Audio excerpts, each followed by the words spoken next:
चलो जी स्टार्ट करें। Okay, good afternoon everyone.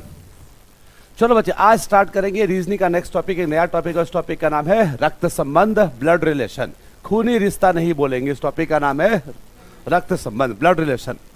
आप देखो बच्चे, अगर इस टॉपिक की बात करें, बच्चे, ये रीजनिंग का one of the most important topic है। ये मोस्ट इंपॉर्टेंट टॉपिक है बिकॉज किसी भी गवर्नमेंट एग्जाम में, आप कोई भी गवर्नमेंट एग्जाम की कल्पना कर लो, बेसिक से लेके UPSC, CSAT, including banking also, हर गवर्नमेंट एग्जाम में इस टॉपिक का सवाल तो आएगा, कंफर्मली आएगा। अगर आप 2022 के पेपर को निकाल के देखोगे, एसएससी सीजीएल 2022 की बात कर रहा हूं बच्चे, अगर आप सीजीएल 2022 के पेपर को निकाल के देखो, हर पेपर में इस टॉपिक से एग्जामर ने दो सवाल पूछा हुआ है। 2022 सीजीएल के हर पेपर में 2 सवाल पूछा गया है। चूंकि रीजनिंग अब आपके टीयर 2 में भी आएगा, इसलिए अब इस टॉपिक का वेटेज होगा 3 से 4 सवाल। हर गवर्नमेंट एग्जाम में एग्जामर आपसे इस टॉपिक से 3 से 4 सवाल पूछेगा। ठीक है, अब हमारा काम क्या है बच्चे, अगर एग्जामर पूछेगा 3 सवाल, हम आंसर करेंगे 3 में 3। अगर एग्जामर पूछेगा 4 सवाल, हम आंसर करेंगे 4 में 4। अब ध्यान से सारे बच्चे एक बात को सुनेंगे। बच्चे, ये टॉपिक आज स्टार्ट हो रहा है, बट ये टॉपिक आज किसी भी एंगल से खत्म नहीं होगा। आज छोड़ दो, कल भी नहीं, परसों भी नहीं, ये टॉपिक कम से कम 6 दिन का समय लेगा। देखो बच्चे, ये टिपिकल टॉपिक है, बहुत सारे बच्चों के लिए टॉपिक सरदर्द बना हुआ है। तो हमारा काम क्या है बच्चे, चीजों को आराम से पढ़ेंगे, धीरे धीरे पढ़ेंगे, और जिस दिन ये टॉपिक खत्म होगा उसके बाद आप उठा लो दुनिया का कोई भी बुक, जो बुक आपके पास है, उसके बाद देखता हूं कौन सा ऐसा सवाल है जो अब इस टॉपिक का नहीं बनेगा। कहने का मतलब क्या है बच्चे, अगले 6 दिन आपका होमवर्क क्या होगा, जो क्वेश्चन क्लास में कराया जाएगा वही आपका होमवर्क है। ठीक है, थोड़ा ध्यान से पेशेंस होकर इस टॉपिक को समझना बच्चे, क्योंकि इस टॉपिक में कुछ खतरनाक टाइप के सवाल आते हैं, और 2022 के पेपर में ऐसे ही खतरनाक सवाल पूछे गए हैं। ठीक है, हमारा का मकसद क्या है बच्चे, अब अगर एग्जामर पूछेगा 4 में 4, अगर एग्जामर पूछेगा 4 सवाल, हम स्कोर करेंगे 4 में 4। 3 पूछेगा तो 3 में 3। चलो जी, अरे यार बंद करो, चलो स्टार्ट करें। चलो आज की क्लास स्टार्ट करते हैं एक सवाल के साथ। देखता हूं कौन सा बच्चा इस सवाल का आंसर देगा, और ये सवाल है डायरेक्शन का। ये सवाल सीजीएल 2022 के पेपर में पूछा गया। याद होगा, मैंने आपको बोला था बच्चे, डायरेक्शन में एक टाइप का सवाल मैंने आपको नहीं कराया, एक टाइप बचा हुआ था जिससे आज स्टार्ट करेंगे। पहले उस टाइप को खत्म करेंगे और उसके बाद बढ़ जाएंगे इस नए टॉपिक की तरफ। चलो जी, एक सवाल से स्टार्ट करते हैं। बताओ जी क्या आंसर होगा, ध्यान से पढ़ लो, क्या आंसर होगा, बता दो।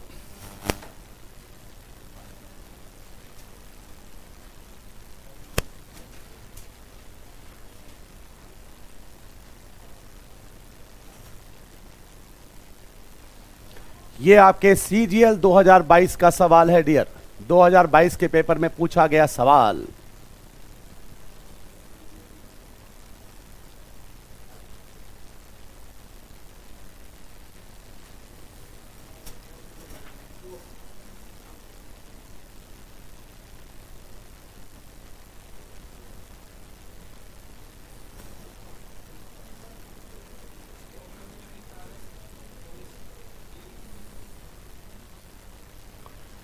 बोलो जी क्या आंसर है। 2 किलोमीटर वेस्ट कि ईस्ट,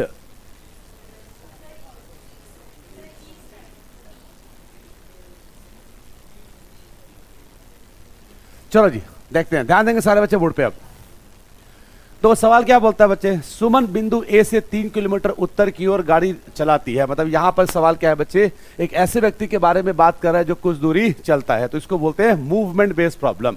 और जब भी कोई भी सवाल मूवमेंट का आएगा, चलने का आएगा, दुनिया क्या करेगी, मैप बनाएगी। मेरे बच्चे मैप नहीं बनाएंगे, हम किसका इस्तेमाल करेंगे, हम इस्तेमाल करेंगे NESW। ध्यान सुनना बच्चे, NESW का इस्तेमाल करेंगे। आओ जी, अब मेरा काम क्या है बच्चे, जहां जहां जा रहा है उसके नीचे नंबर को लिखते जाओ। सबसे पहले सुमन कहां गई, नॉर्थ में कितना, 3, तो नॉर्थ में लिख दिया 3। उसके बाद कहां मुड़ गई, राइट, और कितना चली गई, 4। इसका राइट ईस्ट में कितना, 4। फिर वहां से राइट मुड़ के कितना बच्चे, 3, राइट मुड़ के कितना, 3।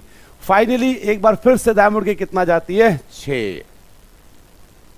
ठीक है, यहां तक क्लियर, सवाल खत्म। जहां पे खत्म होगा वहां पे क्या लगाते हैं, स्टार। ये हम पढ़ चुके हैं पहली क्लास में।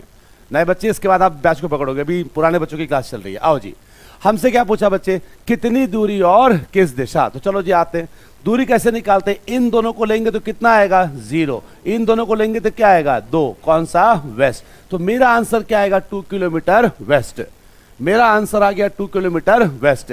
लेकिन जैसे मैं ऑप्शन पे गया, यहां पर 2 किलोमीटर दिया हुआ है साउथ, ये 3 तो होगा ही नहीं, और ये दिया हुआ है 2 किलोमीटर ईस्ट, तो कौन सा आंसर मार्क करोगे, क्यों।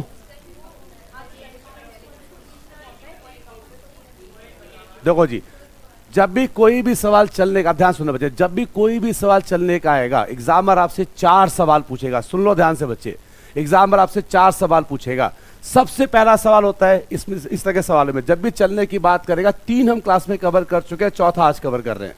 पहला सवाल पूछेगा कि बताओ जी अब उसका मुख किस दिशा में है, चलने के बाद बोलेगा बताओ जी अब उसका मुख किस दिशा में है। तो जब भी बोलेगा in which direction is he facing now, तो हमारा ट्रिक क्या बोलता है, जहां पे स्टार लगाया वो होगा मेरा आंसर। तो पहले का आंसर क्या आ गया, वेस्ट। ध्यान से सुनेंगे बच्चे, अगर एग्जामिनर बोलता है कि बताओ जी अब उसका मुख किस दिशा में है, तो आंसर क्या आएगा, वेस्ट। दूसरा सवाल, अब आपसे पूछेगा बच्चे कि बताओ जी शुरुआती बिंदु से अब वह कितनी दूरी पे है, how far is he now from the starting point, आपसे दूरी की बात करेगा। तो दूरी का आंसर क्या आ गया बच्चे, 2 किलोमीटर इज दी आंसर। ठीक है, तीसरा सवाल, अगर वह बोलता है बच्चे शुरुआती बिंदु से अब वह किस दिशा में है, in which direction is he now from the starting point, आपसे बोलेगा शुरुआती बिंदु से अब वो किस दिशा में है, तो ये जो दिशा आया ये होगा मेरा आंसर। मतलब शुरुआती पॉइंट से अब वो कहां पे है बच्चे, वेस्ट में। लेकिन इसमें एक और सवाल बनता है, और वो सवाल ये बोलेगा बच्चे कि शुरुआती बिंदु तक जाने के लिए अब वो किस दिशा में चलेगा। सवाल ये नहीं बोलेगा बच्चे कि शुरुआती बिंदु से वो किस दिशा में है, आपसे ये नहीं पूछेगा in which direction is he now from the starting point, आपसे बोलेगा in which direction should he move in order to reach the starting point, शुरुआती बिंदु पहुंचने के लिए अब वो किस दिशा में चलना शुरू करेगा। तो जब भी एग्जामिनर बोलता है कि शुरुआती बिंदु पर चलने के लिए किस दिशा में किस डायरेक्शन में चलेगा, तो उस केस में इसका उल्टा वाला आंसर होगा। तो अब आंसर क्या आ जाएगा, वेस्ट को क्या बना देंगे, ईस्ट, तो आंसर आ जाएगा 2 मीटर ईस्ट। देखो सवाल में ही पूछ रहा है बच्चे, हाउ फार, दूरी कितना आया 2, हाउ फार दूरी कितना आया 2, and towards which direction should he drive to in order to reach the point A again. A क्या है बच्चे, वो पॉइंट है जहां पर उसने शुरू किया था। ध्यान से सवालों को पढ़ लो बच्चे, बोलता है बिंदु ए पर फिर से पहुंचने के लिए उसे कितनी दूर और किस दिशा में गाड़ी चलानी होगी। अगर पूछा होता शुरुआती बिंदु से अब वह कितनी दूर और किस दिशा में है, तो मेरा आंसर होता 2 किलोमीटर वेस्ट। लेकिन यहां पर उल्टा सवाल बोल दिया कि अब उसे कहां पहुंचना है, शुरुआती बिंदु पे। तो जब भी शुरुआती बिंदु पे जाने की बात करेगा, दूरी तो सेम रहेगा, बट ये डायरेक्शन क्या हो जाएगा, उल्टा। तो अब इस सवाल का आंसर क्या होगा बच्चे, इस सवाल का आंसर होगा 2 किलोमीटर ईस्ट। अरे क्लियर, ऐसे में सिर्फ 4 सवाल बनेंगे बच्चे। पहला, अब उसका मुख किस दिशा में है। दूसरा, शुरुआती बिंदु से अब वह कितनी दूरी पे है। तीसरा, शुरुआती बिंदु से अब वह किस दिशा में है। और चौथा सवाल, वापस शुरुआती बिंदु जाने के लिए वो किस दिशा में चलेगा। तो जब भी वापस जाने की बात करेगा, इसको उल्टा करेंगे, आंसर क्या आएगा, ईस्ट। अरे क्लियर, कुछ लोग बोलते हैं कि इसमें NESW काम नहीं करेगा, सब जगह काम करेगा बच्चे, हर केस में काम करेगा। चलो जी, इसका आंसर आप बता दो एक और, यह भी 2022 के पेपर का सवाल है। सवालों को ध्यान से पढ़ेंगे।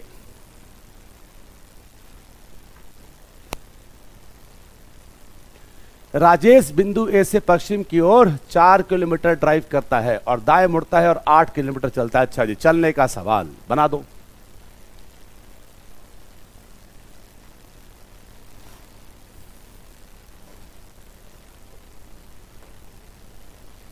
लगाओ जी NESW।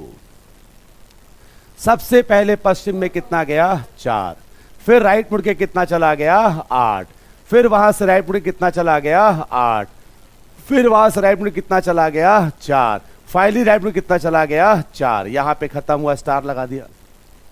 ठीक है, आओ जी, ये कितना बच्चों, ये कितना 8, ये कितना 8, ये कितना 4 और ये कितना 8, ये कितना 0, ये कितना 4 कौन सा, नॉर्थ, 4 कौन सा, नॉर्थ। तो अगर एग्जामिनर पूछेगा शुरुआती बिंदु से अब वह कितनी दूरी और किस दिशा में, तो आंसर क्या आएगा, 4 किलोमीटर नॉर्थ। अब सवाल देखो जी, सवाल क्या बोला बच्चे, अब बोलता है फिर से बिंदु ए पर पहुंचने के लिए उसे कितनी दूर और किस दिशा में गाड़ी चलानी होगी। दूरी तो सेम रहेगा, दूरी क्या रहेगा 4, लेकिन चूंकि शुरुआती बिंदु जा रहा है तो हम क्या करेंगे, आंसर को उल्टा करेंगे। तो नॉर्थ का उल्टा क्या हो गया, साउथ। तो इस सवाल का आंसर आ गया 4 kilometre south, option number C. अरे क्लियर, ठीक है। तो बस ये एक पार्ट बचा हुआ था डायरेक्शन में जो आपको कराना था, वो आज कंप्लीट हो गया। ठीक है, आज आपको एक असाइनमेंट दूंगा बच्चे जिसमें एसएससी सीपीओ के कितने हैं, 14 सवाल हैं बच्चे। आपको शाम में 5 बजे से पहले उनको खत्म करना है, बिकॉज 5 बजे मैं लाइव आऊंगा और उन सारे क्वेश्चन जो बचे हुए सबको डिस्कस करूंगा। हर टॉपिक में यही काम चलेगा, हर टॉपिक में यही काम चलेगा। 100 के आसपास में क्लास में कराऊंगा। आपने देखा डायरेक्शन में 100 सवाल हमने क्लास में किया हुआ है, ठीक है जी। ब्लड रिलेशन में भी 100 के आसपास हम क्लास में डिस्कस करेंगे। उसके बाद यूट्यूब पे आएंगे जहां पर आप मेरे साथ प्रैक्टिस करोगे। मतलब एसएससी सीपीओ जीडी सारे पेपर में क्लास में करा दूंगा, इंक्लूडिंग बैंकिंग ऑल्सो, ठीक है। थोड़ा मेहनत करेंगे, तो थोड़ा मेहनत तो करना पड़ेगा, क्योंकि जिस तरह सवालों का लेवल बढ़ रहा है एग्जामर आपको छोड़ने वाला नहीं है, तैयार हो जाओ। इतना आसान रीजनिंग नहीं होगा बच्चे, रीजनिंग अब टिपिकल केसेस में आएगा, टिपिकल बैंकिंग का सवाल पूछेगा। डोंट वरी बच्चे, इस बैच के अंदर मेरा आपसे वादा है बेसिक से लेके पूरा बैंकिंग तक टच करूंगा मैं। सारा पेपर डिस्कस करा दूंगा, सीजीएल सीपीओ सारे जितने पेपर आए हुए हैं सब आपको करा के भेजूंगा, टेंशन ना लो। बस आपको ध्यान क्या रखना, कुछ बाहर का मत करना, कुछ नहीं कर सकते। जितने क्वेश्चन क्लास में करा रहा हूं इन्हीं को कर लो, इसके अंदर सारे कंसेप्ट में क्लास में कवर करूंगा, ठीक है। चलो अब यहां से स्टार्ट करते हैं आज का नया टॉपिक। चलो जी नए बच्चे यहां से स्टार्ट करेंगे। टॉपिक का नाम है ब्लड रिलेशन, रक्त संबंध। चलो जी, अगर इस टॉपिक की बात करें, इस टॉपिक एग्जामर क्या करेगा, 3 से 4 सवाल पूछेगा। किसी भी गवर्नमेंट एग्जाम में इस टॉपिक का सवाल तो आएगा। आप देखते हैं कि जब भी हम ब्लड रिलेशन की बात करें, रक्त संबंध की बात करें, इस टॉपिक से एग्जामर आपसे कितने तरह के सवाल पूछेगा। सबसे पहले यह जानना जरूरी है कि किसी भी टॉपिक से कितने तरह के सवाल बनते हैं और मोस्टली किसी भी पेपर में कौन सा टाइप का सवाल पूछा जाएगा। तो अगर हम इस टॉपिक की बात करें, इस टॉपिक से एग्जामर आपसे 4 तरह के सवाल पूछेगा। किसी भी गवर्नमेंट एग्जाम में ये 4 तरह के सवाल होते हैं बच्चे। पहला होता है problem based on family tree, वंश वृक्ष यानी कि परिवार का वृक्ष के बारे में सवाल पूछेगा। दूसरा होता है बच्चे problem based on coded relationship, coded संबंध। तीसरा होता है प्रॉब्लम बेस्ड ऑन पॉइंटिंग, इशारा करते हुए प्रश्न। और चौथा होगा फैमिली ट्री प्लस प्रोफेशन। ये किसी भी गवर्नमेंट एग्जाम में ये 4 तरह के सवाल पूछे जाएंगे। मतलब अब आपको ये देखना है कि गुरुजी जब भी कोई भी सवाल परिवार के वृक्ष का आएगा इसको कैसे बनाएंगे, कोडेड रिलेशनशिप का सांकेतिक रिश्ता का सवाल आएगा इसको कैसे बनाएंगे, जब भी इशारा करते हुए सवाल आएगा इसको कैसे बनाएंगे, और लास्ट में फैमिली ट्री प्लस प्रोफेशन जहां पे परिवार के वृक्ष की बात भी करेगा और व्यवसाय की बात भी करेगा, ठीक है। तो ये 4 तरह के सवाल बनते हैं। अब आओ जी, इन 4 में सबसे मोस्ट इंपॉर्टेंट टाइप कौन सा है जो आपके 2023 के पेपर में आपसे पूछेगा, वो कौन सा टाइप है जो किसी भी गवर्नमेंट एग्जाम में पूछा जाएगा कंफर्मली। अब देखो बच्चे, अगर मैं 2017 उससे पहले की बात करूं, अगर मैं 2017 उससे पहले की बात करूं तो किसी भी एसएससी के पेपर में आपको यह दिखेगा, हमेशा इशारा करते हुए सवाल दिखेगा। एक व्यक्ति इशारा करते हुए दूसरे व्यक्ति की तरफ कुछ न कुछ कथन को बोलेगा। यह आता था 2017 के बाद, 2017 उससे पहले। अगर आप 17 से 20 का पेपर जोड़ के देखो, 17 से 20 का निकालो, आपको दिखेगा सवाल कोडेड रिलेशनशिप या फैमिली ट्री का, ठीक है। लेकिन अब चूंकि सवालों का लेवल बढ़ चुका है तो कंफर्मली 100% अब आपके एग्जाम में क्या आएगा, अब आपके एग्जाम में आएगा बच्चे कोडेड रिलेशनशिप। यहां पे एग्जामर घेरेगा। पहले पड़ाव में यहां से सवाल पूछेगा, टीयर 2 में आपसे सवाल पूछेगा फैमिली ट्री प्लस प्रोफेशन। ये 2 टाइप है। इनमें से सबसे इंपॉर्टेंट टाइप कौन सा है बच्चे, सबसे इंपॉर्टेंट टाइप है ये। और अगर आप 2022 का एसएससी सीजीएल का पेपर निकाल के देखो, एसएससी सीजीएल का पेपर निकाल के देखो, जो 2 सवाल पूछा गया टॉपिक से वो दोनों सवाल इसी टाइप का है। 2022 के पेपर में क्लास में कराऊंगा बच्चे, आप देखना जितने भी सवाल पूछे गए 2022 में, मोस्टली एसएससी के पेपर में क्या हुआ, दोनों यही पूछा है। कुछ पेपर में एक सवाल ये, एक सवाल ये, कुछ पेपर में एक सवाल ये, एक सवाल ये। पहले पड़ाव में टीयर 1 में इस टाइप का सवाल नहीं आएगा, ये आएगा बच्चे टीयर 2 में। क्लियर। अब हमारा काम क्या है बच्चे, एग्जामर कोई भी टाइप के सवाल को पूछे, हम बारी बारी चारों को कवर करेंगे। भाई मुझे नहीं पता एग्जामर ये पूछेगा कि नहीं, पूछ सकता है, मना नहीं है, लेकिन एक्सपीरियंस बोलता है जो ट्रेंड चला आ रहा है उस ट्रेंड को देख के ये बोला जा सकता है कि बच्चे सबसे ज्यादा आपको मेहनत किस पे करना है, कोडेड रिलेशनशिप पे। सबसे ज्यादा मेहनत इस पे करेंगे, लेकिन इन तीनों को इग्नोर नहीं करेंगे, चारों को हम क्लास में डिस्कस करेंगे। ठीक है। अब अगर आप मान लो आप कोई जीडी का पेपर दे रहे हो, स्टेनो का पेपर दे रहे हो, कांस्टेबल का पेपर दे रहे हो, तो बच्चे जीडी, स्टेनो या कांस्टेबल के पेपर में ये नहीं आएगा बच्चे, क्या आएगा, पहला या तीसरा आएगा। पेपर वाइज चेंज होता है बच्चे, डिपेंड करता है कौन सा एग्जाम देने जा रहे हो। अगर आप जीडी का पेपर देने जाओगे तो जीडी में आपको फैमिली ट्री या पॉइंटिंग के सवाल ज्यादा दिखेंगे। इसका मतलब ये नहीं कि ये नहीं आएगा, बट बहुत रेयर आएगा, बहुत कम चांसेस में आएगा, और आएगा तो सवालों का लेवल क्या होगा, बहुत हल्का सवाल पूछेगा। ठीक है। सीजीएल में क्या आएगा बच्चे, तो 100% सीजीएल में ये आएगा डियर, और कुछ ना आएगा। अगर आप टीयर 2 की तैयारी कर रहे हो तो टीयर 2 में ये पूछेगा या ये पूछेगा, मतलब हमारा मेन ध्यान किस पे होगा, कोडेड रिलेशनशिप पे। अब चूंकि इसके आने के चांसेस सबसे ज्यादा है, हम करेंगे इस टाइप पे महा पीएचडी। क्लास में मैक्सिमम सवाल जो मैं कराऊंगा वो इस टाइप के सवालों पर हम कमांड करेंगे। ठीक है। बट इसका ये मतलब नहीं है कि इनको इग्नोर करेंगे, पढ़ेंगे सब कुछ बारी बारी, लेकिन मैक्सिमम समय किस पे लगाएंगे, कोडेड रिलेशनशिप पे। ठीक है। आ जाओ, आज की क्लास में क्या होगा बच्चे, आज की क्लास में होपफुली हम कोई भी सवाल टच नहीं करेंगे। आज सिर्फ वो कंसेप्ट समझाऊंगा मैं कि क्या होता है रक्त संबंध, रक्त संबंध का कोई भी सवाल आएगा, क्या होता है रिश्ता, क्या होता है, इनके बारे में चर्चा करेंगे। सवाल स्टार्ट करेंगे अगली क्लास से। अगर समय बच गया 2-3 सवाल करा दूंगा, बट सवाल पे आज हमारा फोकस नहीं है। आज मेरा सिर्फ फोकस किस पे है बच्चे, कंसेप्ट पे। और वैसे भी हमेशा एक ही बात बोलता हूं बच्चे, कंसेप्ट के पीछे भागो, सवालों के पीछे मत भागो। सवाल तो अपने आप बनेगा, सवाल में कुछ दम नहीं है, टॉपिक में ओवरऑल बहुत ज्यादा दम नहीं है। हाँ, थोड़ा टिपिकल टॉपिक है, पर उम्मीद करते हैं 6 दिन बाद ये आपको कभी तंग नहीं करेगा। चलो अब आते हैं, तो जो टॉपिक का नाम क्या है बच्चे, टॉपिक का नाम है रक्त संबंध, ब्लड रिलेशन। मीन्स व्हाट, इस टॉपिक के अंदर हम उन सारे रिश्तों के बारे में बात करेंगे। इस टॉपिक के अंदर हम उन सारे रिश्तों के बारे में बात करेंगे जो डायरेक्टली और इनडायरेक्टली रक्त से जुड़े हुए, ब्लड से जुड़े हुए। मतलब कहने का मतलब क्या हुआ कि जब भी हम कोई भी रिश्तों की बात करते हैं, ध्यान सुनेंगे बच्चे, जब भी हम कोई भी रिश्तों की बात करते हैं, किसी भी वास्तविक जिंदगी में रिश्ते हमेशा 2 प्रकार के होते हैं। रिश्ते हमेशा 2 प्रकार के होते हैं। पहला होता है डायरेक्ट, जिसको बोलते हैं प्रत्यक्ष, और दूसरा होता है इनडायरेक्ट, जिसको बोलते हैं अप्रत्यक्ष। मतलब कोई भी रिश्ता 2 प्रकार का होता है बच्चे, या तो वो डायरेक्ट होगा या तो वो इनडायरेक्ट होगा। अब ये कैसे पता करेंगे कौन सा रिश्ता डायरेक्ट है और कौन सा रिश्ता इनडायरेक्ट है, तो सिंपल समझ लो बच्चे, कोई भी ऐसा रिश्ता जिस रिश्ते को बनाने के लिए बीच में कोई तीसरा व्यक्ति ना आए, वो कहलाता है डायरेक्ट। और कोई भी ऐसा रिश्ता जो तीसरे व्यक्ति के माध्यम से बनाया जाए, कोई तीसरा व्यक्ति आएगा और वो उस रिश्ते को बनाएगा, उसको बोलते हैं इनडायरेक्ट। कोई भी ऐसा रिश्ता जहां पर जिनके बीच में कोई तीसरा व्यक्ति नहीं आता, वो कहलाता है डायरेक्ट, प्रत्यक्ष।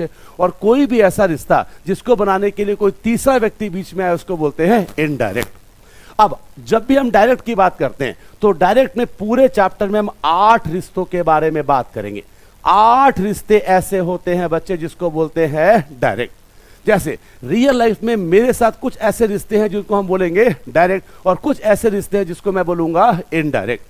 डायरेक्ट में क्या है, मैं बोलूंगा मेरे पिता, मैंने बोला मेरे पिता, तो जो मेरे और मेरे पिता के बीच में कोई नहीं आ सकता, तो ये रिश्ता क्या है, डायरेक्ट। सेम एज मैं बोल दिया मैं और मेरी माँ, मैं और मेरा भाई, मैं और मेरी बहन, मैं और मेरा बेटा, मैं और मेरी बेटी, मैं और मेरी पत्नी, मैं और मेरा पति। पति समझाने के लिए बोला, गलत मत समझना, ठीक है जी। तो ये 8 रिश्ते ऐसे होते हैं जिसको बोलते हैं डायरेक्ट। तो डायरेक्ट में क्या क्या आएगा बच्चे, सबसे पहले आएगा फादर, पिता, दूसरा आएगा मदर, तीसरा आएगा बेटा, चौथा आएगा बेटी, 5वां आएगा भाई, 6ठा आएगा सिस्टर, बहन, 7वां कौन आएगा बच्चे, 7वां आएगा हस्बैंड, और लास्ट में आएंगे वाइफ। तो ये 8 रिश्ते ऐसे होते हैं जिसको बोलते हैं डायरेक्ट।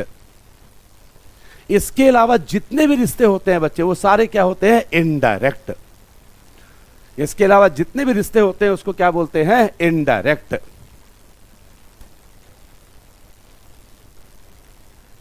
ठीक है अमित और ज्योत्सना, ओके ठीक है जी। मैं और मेरे पिता क्या होंगे, डायरेक्ट। मैं और मेरी माँ क्या होगी, डायरेक्ट। मैं और मेरा भाई, मेरी बहन, बेटा, बेटी, पति और पत्नी। ये 8 रिश्ते ऐसे होते हैं जिसको बोलते हैं डायरेक्ट। अब सारे बच्चे फिर से बोर्ड पे ध्यान देंगे, कंसेप्ट है बच्चे, आज की क्लास पूरा कंसेप्ट है। अगर आज की क्लास समझ में आ गई तो ये टॉपिक आपको दिक्कत नहीं देगा। चलो अब यहां से मैंने बोला 2 वर्ड आता है बच्चे, भाई और बहन, भाई और बहन। तो जब भी कोई भी सवाल में अगर ये लिखा हुआ है कि पी क्यू का भाई है, अगर लिखा हुआ है P is the brother of Q, P Q का भाई है, तो जब भी ये वर्ड आता है भाई बहन, भाई बहन का मतलब होता है बच्चे सगा भाई और सगी बहन। जब भी एग्जामर लिखेगा भाई बहन, भाई बहन का हमेशा मतलब होता है सगे भाई और सगी बहन, क्योंकि अगर वो चचेरा भाई है, मेरी बहन है, तो उसको एक और वर्ड से नाम जानते हैं जिसको बोलते हैं कजन। भाई बहन हमेशा दर्शाएगा बच्चे डायरेक्ट, और अगर इनडायरेक्ट भाई बहन है, अगर वो चचेरा भाई है, तो उसको एग्जामर एक वर्ड लिखेगा जिसको बोलते हैं कजन। ठीक है, तो भाई बहन का मतलब होता है हमेशा सगा भाई और सगी बहन, इस पे कंफ्यूज मत करना। अब आओ जी, तो जी कुछ रिश्ते ऐसे होते हैं जिसको बोलते हैं इनडायरेक्ट। जैसे एक रिश्ता आता है बच्चे अंकल, बताओ जी अंकल को हिंदी में क्या बोलते हैं? चाचा। चाचा किसको बोलते हैं? अंकल को। बहुत बढ़िया, शाबाश। हाँ जी, चाचा किसको बोलते हैं? हाँ जी, मेरे पापा के भाई। इसका मतलब देखो जी, अगर कोई बोलता है कि मेरे और मेरे चाचा के बीच में क्या रिश्ता है, मेरे और मेरे चाचा के बीच में क्या रिश्ता है, तो मैं क्या बोलूंगा? मैं नहीं जानता ये चाचा कौन है, क्योंकि मैं किसको जानता हूं? अपने पिता को। वो किसको जानते हैं? मेरे पिता को। मेरे पिता ने हम दोनों को जोड़ के बनाया चाचा भतीजा का रिश्ता। इसका मतलब मेरे और मेरे चाचा में रिश्ता तभी होगा जब बीच में कौन होंगे? मेरे पापा। अरे क्लियर? वैसे एक रिश्ता आता है बच्चे फादर इन लॉ, एक रिश्ता होता है फादर इन लॉ। बताओ जी फादर इन लॉ को हिंदी में क्या बोलते हैं? अरे ससुर नहीं बेटा, ससुर जी। अरे इज्जत दो यार, अरे कमाल हो तुम लोग यार, अरे ओ इज्जत देंगे जी। तो आप बताओ बच्चे, मेरे और मेरे ससुर जी के बीच में रिश्ता क्या होगा? डायरेक्ट या इनडायरेक्ट? हाँ जी, अगर कोई पूछेगा मेरे और मेरे ससुर जी में क्या रिश्ता, तो मैं क्या बोलूंगा? मैं नहीं जानता ये कौन है, क्योंकि मैं किसको जानता हूं? मैं जानता हूं अपनी वाइफ को, वो जानते हैं मेरी वाइफ को। मेरी वाइफ ने हम दोनों को जोड़ के बनाया, हाँ मतलब ससुर और दामाद का रिश्ता। क्लियर? अब देखो जी, मेरे और मेरे ससुर जी में इनडायरेक्ट क्यों होता है? लॉजिक क्या है बच्चे? क्योंकि जिस दिन मैंने अपने वाइफ को साइड किया, वो अपने आप साइड हो जाएंगे, उनको बोलने की आवश्यकता नहीं है। अरे यार शुभ शुभ बोल ले बेटा। ठीक है, ठीक है जी। अरे ध्यान समझेंगे, अरे सारे मजे के मूड में बैठे हैं, अरे पढ़ ले। अब आओ जी, देखो जी, रियल लाइफ में कुछ ऐसे रिश्ते होते हैं, रियल लाइफ में कुछ ऐसे रिश्ते होते हैं जिनके बारे में हम इस टॉपिक में चर्चा नहीं करेंगे। कुछ ऐसे रिश्ते होते हैं जो रियल लाइफ में तो आते हैं, लेकिन उसके बारे में इस टॉपिक में चर्चा नहीं करेंगे। उनमें से एक रिश्ता होता है साड़ू। सुना है साड़ू? साड़ू किसको बोलते हैं? साली का घर वाला। अरे यार, हाँ जी, साड़ू किसको बोल, अरे रुक लो, मेरे मौसा जी मेरे पापा के साड़ू, इतना क्यों दिमाग लगा रही है? हाँ जी, साड़ू किसको बोलते हैं बच्चे? भाई साड़ू क्या बोलेंगे? मेरी जो साली है उसके जो पति होंगे वो मेरे क्या लिखेंगे? साड़ू। साली के पति को बोलते हैं साड़ू। तो याद रखना बच्चे, साड़ू जी इस टॉपिक में नहीं आएंगे, साड़ू जी के बारे में हम चर्चा नहीं करेंगे। अरे यार, ओ मजे ले रहा है पढ़ने, अरे पढ़ाने दे पागल, अरे मजे ले रहा है। अब देखो जी, चूंकि इस टॉपिक के अंदर हम सारे रिश्तों के बारे में बात नहीं करेंगे। ओ पीछे ओ क्या राम हो जा, कमाल है। आज नहीं पढ़ना है, छोड़ दूं? हाँ जी चलो, अरे दोबारा आओ जी। अब चूंकि इस टॉपिक के अंदर हम सारे रिश्तों के बारे में बात नहीं करेंगे, तो सबसे पहले तुरंत जान लेते हैं कि इस टॉपिक में हम कितने रिश्तों के बारे में बात करने वाले हैं। साथ में हिंदी वाले बच्चे ध्यान से एक बात को सुनेंगे, हिंदी वाले बच्चे ध्यान से एक बात को सुनेंगे। आपको किसी भी रिश्ते का अंग्रेजी और हिंदी रूपांतर दोनों याद होना चाहिए, क्योंकि बहुत बार एग्जामिनर क्या करेगा, हिंदी में भी अंग्रेजी वर्ड का इस्तेमाल करेगा, और ये पेपर में हो चुका है। तो हिंदी वाले बच्चे, आपको किसी भी रिश्ते का हिंदी और अंग्रेजी रूपांतर दोनों याद होना चाहिए। चलो जी, जब भी हम रिश्ते की बात करें तो ये होता है 8 डायरेक्ट रिश्ते। पिता किसको बोलते हैं, माँ किसको बोलते हैं, भाई बहन, ये हमें पता है। तो चलो जी, अब बात करते हैं इनडायरेक्ट के बारे में। अब स्टार्ट करते हैं इनडायरेक्ट रिलेशंस।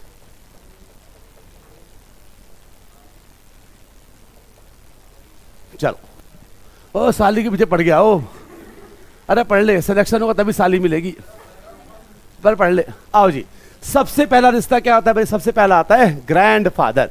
तो ग्रैंड फादर को हिंदी में क्या बोलते हैं बच्चे? इसको हिंदी बोलते दादाजी या नाना जी। दादाजी किसको बोलते हैं? हाँ, मेरे पिता के पिता मेरे क्या होंगे, दादाजी, और मेरी मम्मी के पिता मेरे क्या होंगे, नाना जी। दैट दादाजी नाना जी आर कॉल्ड एज ग्रैंडफादर। ठीक है जी, बहुत भाई हिंदी में भी लिखेगा पी क्यू के ग्रैंडफादर है, दादा नाना नहीं लिखेगा तो ध्यान रखना।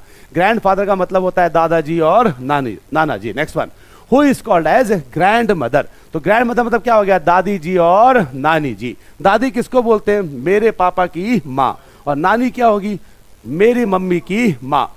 मेरी माँ की माँ मेरी होगी नानी जी, और पिता की माँ होंगे मेरे दादाजी।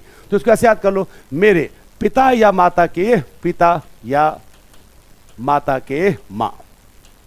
मेरी जो माता पिता हैं उनके जो माँ होंगे वो होंगे की माँ, सॉरी, उनकी जो, अरे यार पढ़ाने देगा नहीं देगा आज, ठीक है, बड़े आगे चलो आओ जी।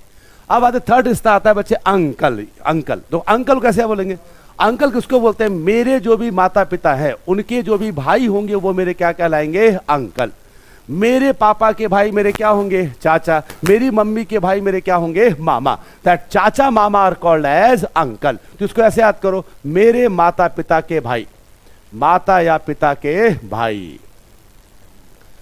मेरे माता पिता के भाई मेरे क्या होंगे, अंकल। अंकल में आते हैं चाचा जी, मामा जी, ताऊ जी एंड सो ऑन। अब आ जाओ, नेक्स्ट रिश्ता आता है बच्चे, आंट। आंट किसको बोलते हैं, तो पहला क्या हो गया, चाचा की वाइफ चाची, मामा की वाइफ मामी, और साथ में क्या होता है, बुआ और मौसी। अरे बुआ किसको बोलते हैं, अरे ताई यहाँ आ जाएगी भाई, पढ़ ले यार। हाँ जी, बुआ किसको बोलते हैं, मेरे पापा की बहन मेरी क्या होगी, बुआ, और मेरी मम्मी की बहन मेरी क्या होगी, मौसी। तो दैट बुआ मौसी आर कॉल्ड एज आंट। तो आप ऐसे याद करो, मेरे पापा मम्मी के भाई मेरे क्या होंगे, अंकल, और मेरे माता पिता की बहन मेरी क्या होगी, आंट, यानी कि मौसी और बुआ। ठीक है, आओ जी नेक्स्ट वन। तो जी कभी कभी एग्जाम में ये वर्ड इस्तेमाल करता है मैटरनल अंकल, तो इसका क्या मतलब होता है, यस, तो जब भी ये वर्ड आता है मैटरनल, मैटरनल का मतलब होता है माँ की तरफ से, मम्मी की तरफ से। मीन्स अंकल किसको बोलते हैं, अंकल बोलते हैं पापा के भाई या मम्मी के भाई। लेकिन जब भी मैटरनल, मैटरनल का मतलब क्या हुआ, अब बात कर रहे हैं मम्मी के भाई, which is called as mama जी।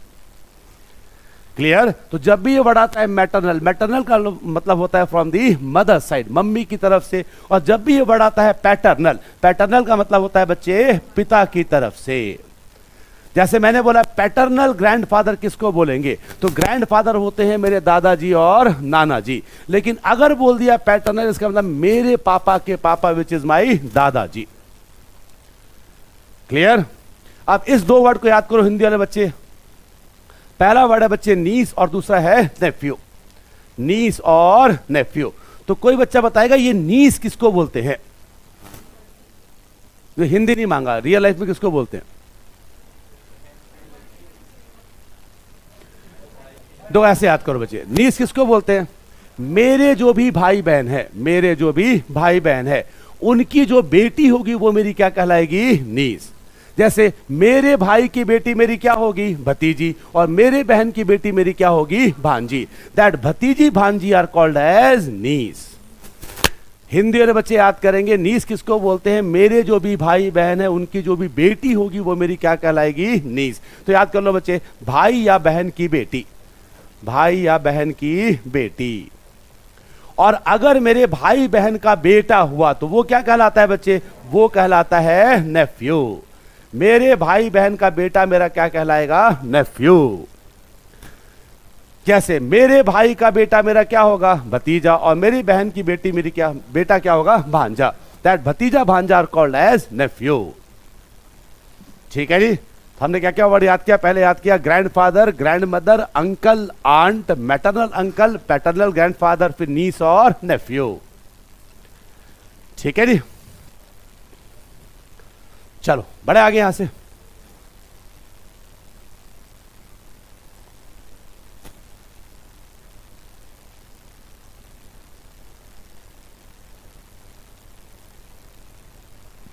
चलो बड़े आओ जी। अब आता है next one. Next one is father in law. Father in law किसको बोलते हैं, फादर को हिंदी में बोलते हैं ससुर जी। ससुर जी किसको बोलते हैं बाय द वे,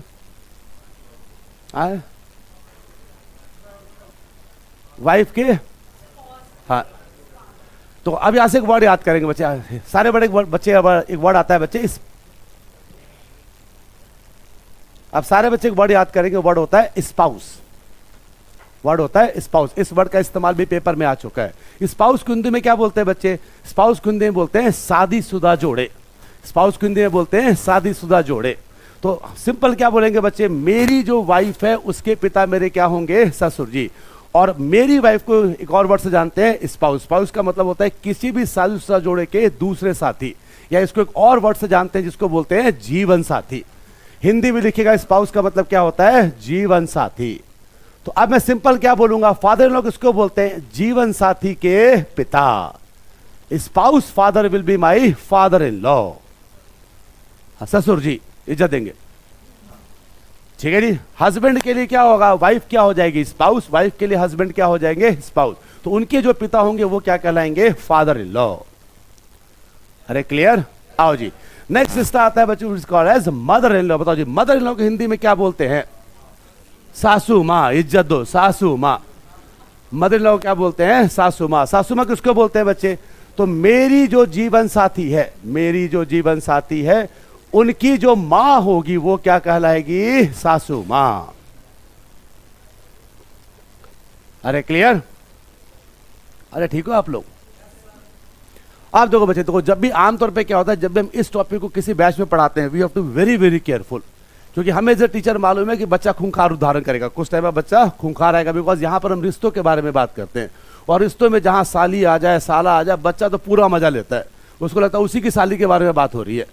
अब देखो बच्चे, एक बैच में क्या हुआ, ये बात है 2016-17 के आसपास। एक मेरा बैच था बच्चे, जीटीबी नगर केडी कैंपस की बात है। जब मैं उस हॉल में इंटर किया तो उस हॉल में 400-500 बच्चे बैठे हुए थे। और जब भी कोई बहुत बड़ा हॉल होता है जहां बहुत सारे बच्चे होते हैं, तो बीच में क्या लगा होता है? प्रोजेक्टर। बच्चा स्क्रीन पे देख के पढ़ता है। अब हुआ क्या, जैसे भी उस क्लास में गया तो मुझे मालूम था 500-600 बच्चे हैं। Ranjeet, you have to be very very careful, क्योंकि ऐसा कुछ बात मुंह से ना निकल जाए जहां बच्चा तुरंत क्या कर ले? मजे उठा ले। अब मैं टॉपिक पढ़ाना स्टार्ट किया, रियल लाइफ घटना टॉपिक पढ़ाना स्टार्ट किया। तो जब मैं टॉपिक स्टार्ट किया तो मैं बच्चों को क्या बोला? फादर इन लॉ किसको बोलते हैं? ससुर जी। फादर इन लॉ किसको बोलते हैं? ससुर जी। उसके बाद फिर मैं आगे बढ़ा बच्चे, और फिर मैं जैसे ही रिश्ता दिखाने लगा, पर्दे के पीछे वाले बच्चे खूंखार उदाहरण कर लिया। पर्दे के पीछे जो बच्चे बैठे थे उन्होंने खूंखार उदाहरण कर लिया। अब वो वेट कर रहे हैं कि दोबारा ये ससुर जी कब आएगा। अब वो वेट करते हैं दोबारा ये ससुर जी कब आएगा। अब जैसे मैं लिखाते लिखाते पहुंचा यहाँ पे, तो मैंने बच्चों से बोला, बच्चों जी बताओ फादर इन लॉ को हिंदी में क्या बोलते हैं? तो पहले मैंने क्या समझाया था उनको? ससुर जी। अब जैसे मैंने बोला फादर इन लॉ को हिंदी में क्या बोलते हैं, तो पीछे से एक आवाज आई, एक आवाज गूंजी उस हॉल में, और उस बच्चे ने क्या बोला? उस बच्चे ने बोला ससुरा। उसने बोल दिया ससुरा। ठीक है जी, चलो यहां तक ठीक था, कोई बात नहीं, यहां तक तब भी ठीक था। लेकिन हद कहां पे हो गई? हद हो गई जैसे मैं अगले की तरफ बढ़ा। जैसे ही मैं अगले की तरफ बढ़ा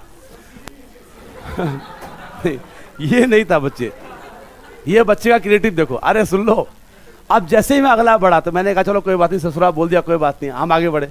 मैंने बोला बताओ जी मदर इन लॉ को हिंदी में क्या बोलते हैं? अब जैसे ही मैं पूछा फिर से एक आवाज गूंजी, और वो आवाज, अब बच्चा क्या बोलता है? अब वो बच्चा बोलता है ससुरा की ससुरी। उसने बोल दिया ससुरा की ससुरी। हम ऐसा नहीं कहेंगे, हम ऐसा नहीं करेंगे, हम क्या बोलेंगे? ससुर जी और सासू माँ। क्लियर? तो मुझे अरे सुनो बच्चे, तो मुझे इस टॉपिक में सबसे हाइट कब हुआ मेरे साथ? तो जब भी हम इस टॉपिक को पढ़ाते हैं हमें मालूम होता है कुछ ना कुछ बैच में तो होगा। ओ पीछे अभिषेक, तो जब भी हम इस टॉपिक को पढ़ाते हैं मालूम होता है कुछ ना कुछ तो इस टॉपिक में होगा, बच्चा करता है। सबसे हाइट का वो बच्चे मेरे कल्पना से परे हुआ था जब मैंने बत्रा हॉल के अंदर अपना पहला बैच लिया था। उस बैच में 1600 से 1800 बच्चे बैठे हुए थे हॉल के अंदर, और वहां पर एक बच्चे ने ऐसा रायता समेटा, ऐसा रायता फैलाया कि उस क्लास को कंट्रोल करना नामुमकिन हो गया। मुझे क्लास को बीच में छोड़ के भागना पड़ गया। क्या घटना हुआ था बाद में, जब वो टॉपिक आएगा तब समझाऊंगा बच्चे। कल्पना से परे, मतलब सब कुछ कंट्रोल में था। बच्चे सारे 1800 बच्चे आराम से बैठ के पढ़ रहे हैं। मैं टॉपिक को एकदम लास्ट पार्ट में बस टॉपिक खत्म करने वाला हूं, और मुझे मालूम था कि अब इस टॉपिक को खत्म करूंगा, नया टॉपिक स्टार्ट करूंगा बस 15-20 मिनट के अंदर।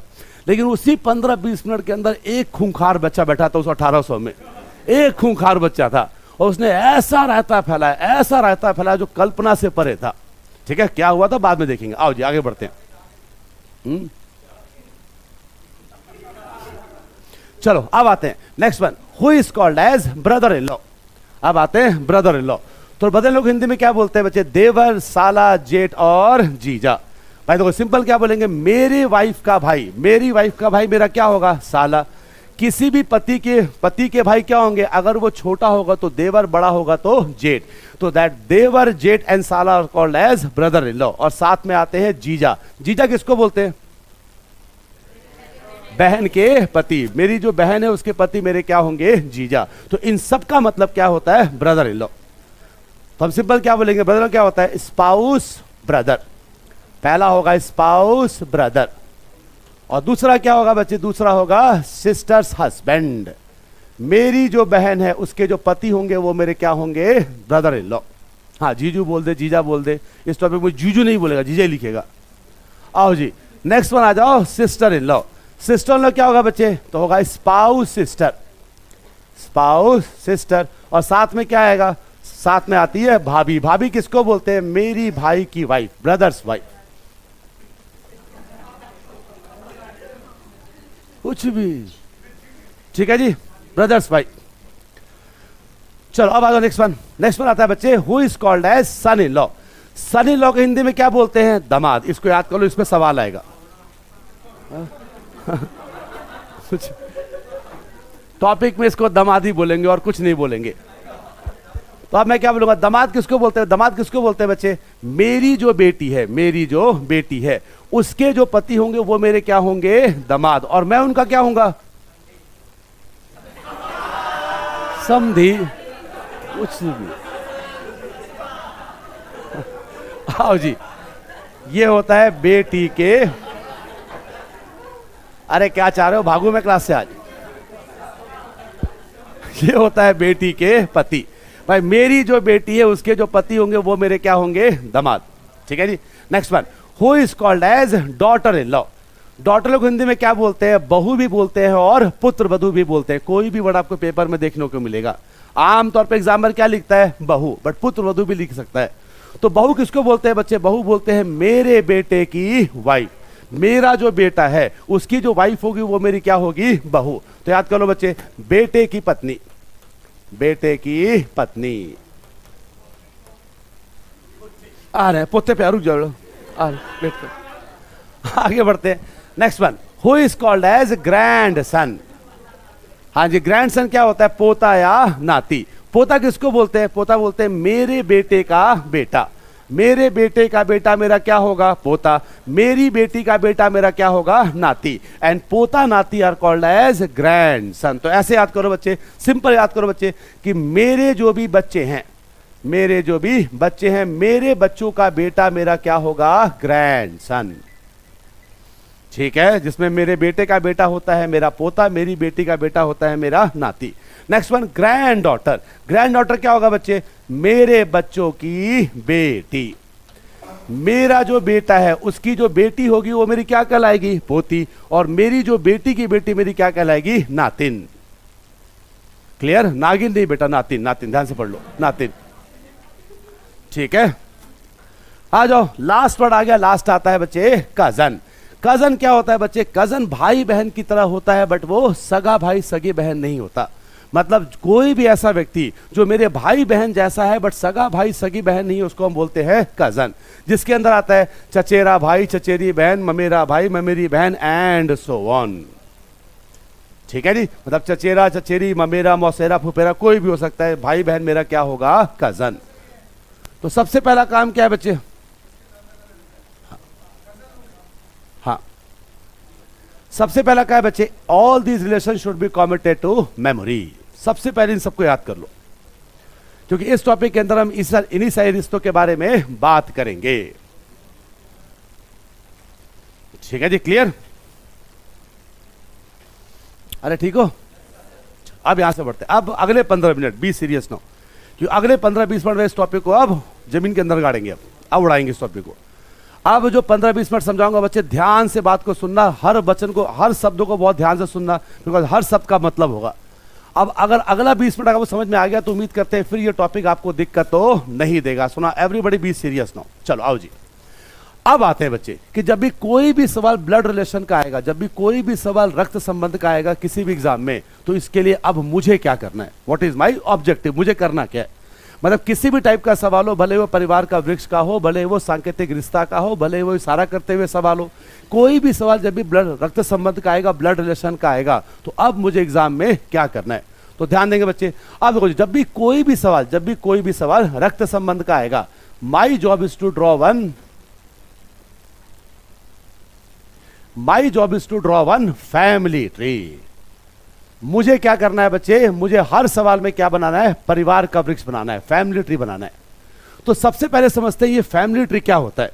तो बच्चे एक बात ध्यान रखना, किसी भी टाइप का सवाल आ जाए, कैसा भी सवाल आ जाए, अगर आपको परिवार का वृक्ष बनाना आता है तो कोई भी सवाल बन जाएगा, कोई भी सवाल बन जाएगा। बस अंतर क्या होता है बच्चे, अंतर कुछ नहीं है, हर सवाल में बनाना यही है बस, और कुछ नहीं करना। इसलिए आज समझेंगे फैमिली ट्री बनाते कैसे हैं। हर सवाल में क्या होगा, पूछने के तरीके अलग अलग होंगे और कुछ नहीं है बच्चे, पूछने का तरीका अलग होगा, काम एक ही करना है, आपको एक ही काम करना। और आपका काम क्या है बच्चे, you have to draw the family tree. अब ये परिवार का वृक्ष क्या होता है बच्चे, तो मैं क्या करूंगा, जो भी सवाल पूछेगा उस सवाल को पढ़ने के बाद एक छोटा सा चार्ट बनाऊंगा। मैं क्या करूंगा, एक छोटा सा चार्ट बनाऊंगा, और इस चार्ट के अंदर परिवार के हर सदस्य के बारे में चर्चा होगी, और इस चार्ट को देखते ही मैं किसी भी दो व्यक्ति के बारे में रिश्ता बता पाऊंगा। फैमिली ट्री क्या होता है, परिवार का वृक्ष क्या होता है बच्चे, जैसे एग्जामिनर सवाल पूछेगा उस सवाल को पढ़ के मैं क्या करूंगा, एक छोटा सा चार्ट बनाऊंगा जिसके अंदर परिवार के हर सदस्य होंगे, और इस चार्ट को देखकर मैं किसी भी दो व्यक्ति के बारे में रिश्ता बता पाऊंगा। फैमिली ट्री क्या है बच्चे, a very small comprehensive chart I am going to plot that will contain all the variables of the problem, and by seeing this family tree we can find the relation between any two of them. Means कोई भी सवाल जब भी रक्त संबंध का आएगा, मुझे क्या करना है बच्चे, मुझे बनाना है एक परिवार का वृक्ष, फैमिली ट्री बनाना है। अब दिक्कत क्या है बच्चे, अब देखो जी, मुझे इस फैमिली ट्री में सारे रिश्तों को दर्शाना है। भाई के बारे में बोलेगा, बहन के बारे में बोलेगा, ससुर जी, सासू माँ, दामाद, सबके बारे में बोलेगा। तो अब ये देखते हैं कि जब भी कोई भी रिश्ता आएगा उस रिश्ते को हम परिवार के वृक्ष में कैसे दर्शाएंगे। अब आ रहे हैं कि जब भी कोई भी रिश्ते की बात करेगा वैसे रिश्तों को परिवार के वृक्ष में कैसे दर्शाएंगे। अब सबसे पहले हम स्टार्ट करेंगे बच्चे डायरेक्ट से। सबसे पहले देखते हैं कि अगर कोई भी रिश्ता इन 8 के बारे में बोला, माता पिता के बारे में बोल दिया, भाई बहन के बारे में बोला, बेटा बेटी के बारे में बोला, या पति पत्नी के बारे में बोला, ऐसे स्टेटमेंट को फैमिली ट्री में कैसे दर्शाएंगे। पहले समझेंगे डायरेक्ट और फिर मूव करेंगे इनडायरेक्ट की तरफ। क्लियर? अब आ जाओ, जब भी हम डायरेक्ट की बात करते हैं तो डायरेक्ट में first is my father mother. सबसे ऊपर कौन आते हैं, हमारे माता पिता। तो अब ये देखते हैं कि कोई भी ऐसा स्टेटमेंट जहां पर माता पिता के बारे में बात करे, ऐसे स्टेटमेंट को अपने फैमिली ट्री में कैसे दर्शाएंगे। जैसे अब एक एग्जांपल देखो जी, आओ जी, अब सारे बच्चों का ध्यान बोर्ड पे, क्योंकि अब एक टिपिकल कंसेप्ट समझाने वाला हूं। मैं तैयार हूं, आप भी तैयार हो जाओ। आओ जी, समझते हैं। अब देखो बच्चे, ये सारे स्टेटमेंट क्या है बच्चे, इनका आपस में कोई भी रिश्ता नहीं है। ये सारे स्टेटमेंट से, ये सारे कथन मैंने आपको समझाने के उद्देश्य से लिया है। मतलब अब मुझे क्या समझना है कि अगर मान लो एग्जाम में ऐसा कोई भी स्टेटमेंट आ गया कि P is the father of Q, P Q का पिता है, तो ऐसे स्टेटमेंट को अपने परिवार के वृक्ष में कैसे दर्शाएंगे। अगर ये स्टेटमेंट आ गया, ये कथन आ गया कि R is the mother of S, R S की मां है, इसको फैमिली ट्री में कैसे दर्शाएंगे। ठीक है, अब सारे बच्चों का ध्यान बोर्ड पे। आओ जी, पहले पर फोकस करते हैं। पहला मैं समझाऊंगा, सेकंड थर्ड आप बनाना स्टार्ट करोगे, ध्यान देना। आओ जी, तो सबसे पहले एक बात समझना बच्चे, तो किसी भी कथन में ये जो रिश्ता दिया होता है, ये रिश्ता हमेशा आगे वाले व्यक्ति को दर्शाता है। ये रिश्ता हमेशा किसको दर्शाएगा, आगे वाले। मतलब पहला क्या बोल रहा है बच्चे, P is the father of Q, तो रिश्ता किसका दिया हुआ है, फादर का पिता। पिता कौन होगा बच्चे, जो इसके आगे है, मतलब पिता कौन होगा, P। क्लियर? जैसा कि देखो बच्चे, ये बोलता है RS की मां है, रिश्ता किसका दिया हुआ है, मां का। तो मां कौन होगा बच्चे, मां होगा R होगी मां। जब भी ये रिश्ता दिया होता है, एग्जाम में हल्का सा भी कंफ्यूज मत करना बच्चे, जब भी ये रिश्ता दिया होता है तो ये रिश्ता हमेशा आगे वाले व्यक्ति को दर्शाएगा। जैसे इस केस में देखो जी, रिश्ता क्या दिया हुआ है, बेटा। बताओ जी, बेटा कौन होगा, T और U में बेटा कौन है, हाँ जी, बेटा कौन होगा, T। यहां तक ठीक? आओ जी, दोबारा कम बैक करते हैं। आओ जी, पहले फोकस करते हैं।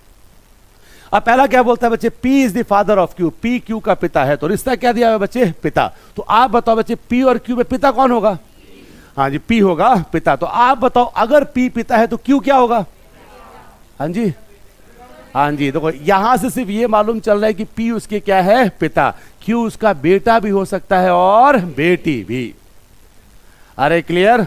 तो हम क्या बोलेंगे, इस स्टेटमेंट से क्या मालूम चला कि P क्या होगा, पिता, और Q उसका बेटा भी हो सकता है और बेटी भी। तो अब मैं क्या बोलूंगा, वॉट एवर Q में भी, Q कोई भी हो, बेटा हो बेटी हो, मुझे मालूम चला इस स्टेटमेंट में, इस कथन में हम दो अलग अलग जनरेशन के बारे में बात कर रहे हैं, दो अलग अलग पीढ़ी के बारे में बात कर रहे हैं। तो यहां से एक वर्ड आया जनरेशन गैप। अब समझो बच्चे ये पीढ़ी क्या होता है और ये पीढ़ी कैसे बनता है। टिपिकल से टिपिकल सवाल में मैं इस कंसेप्ट का इस्तेमाल करूंगा जनरेशन गैप का, तो ध्यान से समझ लो बच्चे ये पीढ़ी क्या होता है और ये कैसे बनता है। जैसे मैंने क्या बोल दिया बच्चे कि मेरे परिवार में एक पीढ़ी किसका होगा, मेरा होगा, जिसमें कौन आऊंगा, मैं आऊंगा, और मेरे अलावा मेरे परिवार के और कोई सदस्य भी आएंगे। तो ये कैसे पता चलेगा कि किसी भी पीढ़ी में कौन कौन सा व्यक्ति होगा, या अदर वैसे समझो, समझाने के लिए, आपके परिवार में एक जनरेशन किसका होगा, आपका होगा, जिसमें कौन आओगे, आप आओगे, और आपके अलावा आपके परिवार के और सदस्य भी आएंगे। तो ये कैसे पता करेंगे कि आपके जनरेशन में, आपके पीढ़ी में आपके अलावा और कौन कौन आएगा, या अदर वे ये पीढ़ी बनती कैसे है, कैसे पता करें। क्लियर? आप समझोगे पीढ़ी कैसे बनती है। तो सिंपल कंसेप्ट क्या बोलता है बच्चे कि किसी भी परिवार में, किसी भी परिवार में किसी भी व्यक्ति के उम्र के आसपास जितने भी लोग होते हैं वो सारे लोग मिलकर एक पीढ़ी को बनाते हैं। मतलब जैसे मैंने बोला, एक आपके परिवार में, आपके परिवार में एक पीढ़ी किसका होगा, आपका होगा, जिसमें कौन आओगे, आप आओगे। तो आपके अलावा कौन आएगा बच्चे, आपके अलावा उस पीढ़ी में हर वो व्यक्ति आएगा जिसकी उम्र आपकी उम्र के आसपास है। ठीक है, आसपास का मतलब क्या होता है, 8 साल 10 साल चले, कोई दिक्कत नहीं, 8-10 साल चलता है। ठीक है, अब इसी को समझाने के लिए इस डायग्राम को ध्यान सुनना बच्चे, इस डायग्राम को ध्यान से देखना बच्चे। आओ जी, इसको ध्यान समझना। आप देखो जी, ये क्या है बच्चे, ये है पीढ़ी में अंतर, जनरेशन गैप, पीढ़ी में अंतर, जनरेशन गैप। अब आ जाओ, अब समझाने के लिए मैंने क्या किया, मैंने अपने आप को रखा इस पीढ़ी में, मैंने अपने आप को रखा इस पीढ़ी में। तो इस पीढ़ी में कौन आ गया, मैं। मेरे अलावा कौन आएगा, मेरे अलावा हर वो व्यक्ति आएगा जिसकी उम्र मेरे उम्र के आसपास है। कौन आएगा, मेरा भाई, मेरी बहन, मेरी पत्नी, साथ में ब्रदर इन लॉ और सिस्टर इन लॉ, साथ में कजन। भाई मेरी उम्र कुछ भी हो, भाई मेरे भाई बहन क्या होंगे, मेरे उम्र के आसपास होंगे, 8-10 चलता है, कोई दिक्कत नहीं। लॉजिकली मेरी वाइफ क्या होगी, भाई मेरी वाइफ मेरी एज की होगी, दादी की एज की तो होगी नहीं, तो वो भी क्या होगी, मेरे साथ, मेरे पीढ़ी में।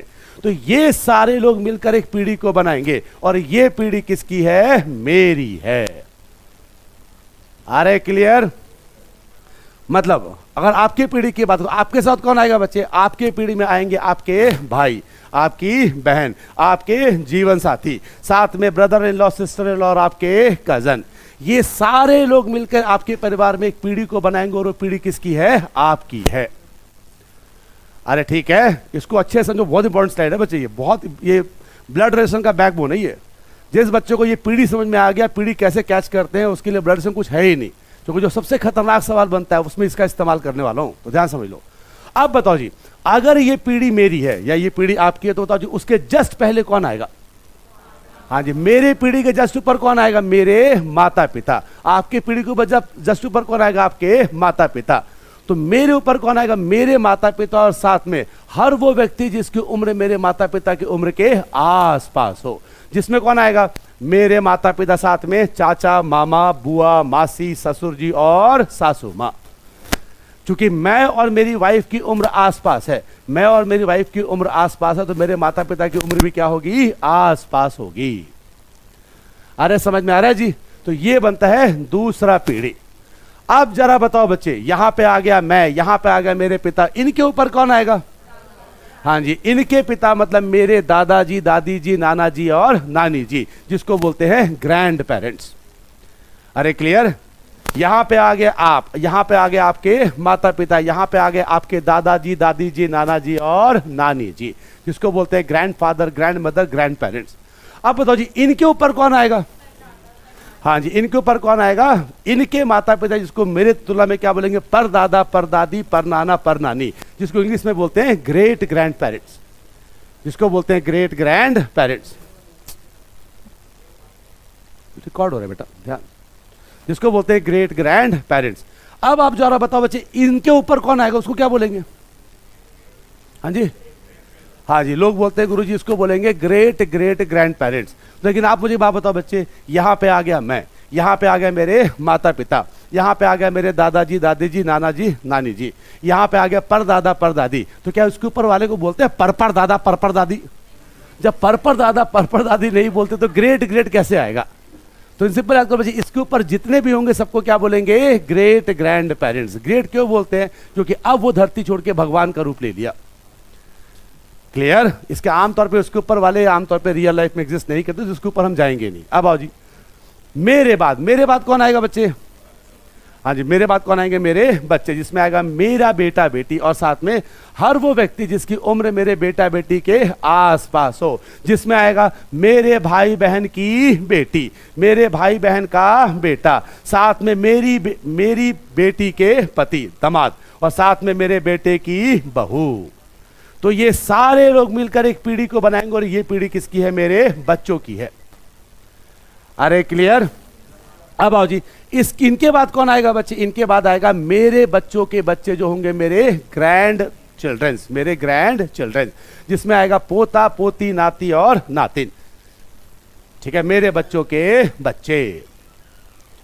अरे क्लियर? अरे ठीक है। अब इसी जनरेशन के आपको समझाने के लिए मैंने एक डायग्राम बनाया था, जो आपके पहले स्लाइड में था, उसको समझते हैं।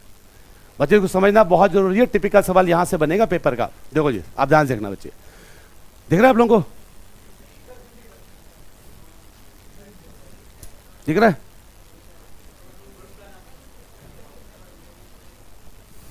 चलो दिखा, आप दिख रहा है?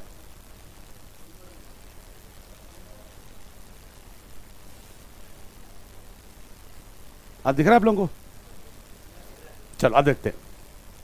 तो ये सबसे पहले मैंने क्या किया? अपने आप को रखा यहां पे, अपने आप को रखा यहां पे। ये कौन? मैं। ये कौन? हाँ जी, मेरे जीवन साथी। बीच में क्या बना हुआ है? दिल। ठीक है, दिल पे नहीं जाएंगे, तो फोकस करना है।